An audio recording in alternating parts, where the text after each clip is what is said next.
What's up, what's up, what's up, what's up? It's your boy Paul Anthony here with the word of the day. Yes, the word of the day. It's the word of the, it's the word of the, it's the word of the word of the word of the day. It's the word of the day, it's the word of the day.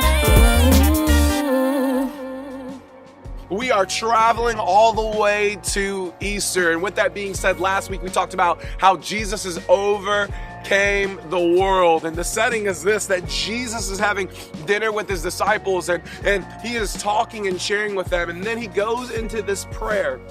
He prays for his followers, but then he also prays for us. And so before we go into that, I want us to think about prayer. Prayer is a petition when you speak to God. So God listens to his children, and we know that Jesus is God's son, and God has answered Jesus' prayers in some phenomenal ways. Okay, one, he walked in authority and power with his word, and then he fed thousands of people by praying and giving thanks. Then he also casted out demons. He healed the sick. He raised the dead. The list just keeps going on. Jesus prays, God moves. It's beautiful. And then there's this powerful prayer in this book that we're about to read in John chapter 17, verse 20.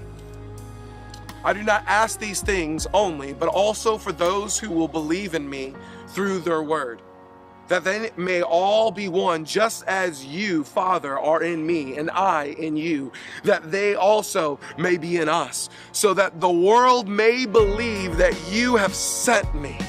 Praise God. God is asking this crazy prayer that we would be one, that we would be united as one people together, no matter what happens, no matter what kind of enemy comes against us, no matter what kind of internal struggles that we have, that we would be one. So we see in the world that is very unlikely that people will be united in a front, right? We could barely get along as a nation. We could barely get along as the world's come together, but God is saying this: I want my people to be one, just as the Father and I are one. And so with that being said, we want to be one in purpose, one in love, and one in action. So one in purpose. We want to know God and make him known. We want that to be our purpose in life, to know him more every day and to make him known to everyone that we see. And then we want to be one in love. We want to love one another deeply. We want to have kindness and compassion for one another and also for our enemies.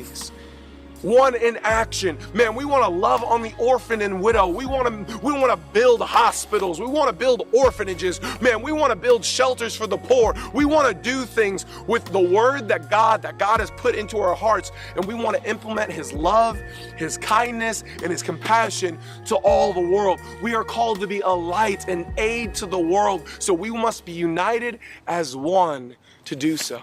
So what's causing strife among you? I'm convinced that some of the strife and bitterness and anger and hatred that we may have with our brothers and sisters is a distraction by the enemy to pull us away from our true mission, which is to know God and to make him known. And if he can stop you and pull you back from doing what God has called you to do, he wins. But that's not the case, because Jesus prayed that you and I would be one. So let's fight to become one. And that's the word of the day.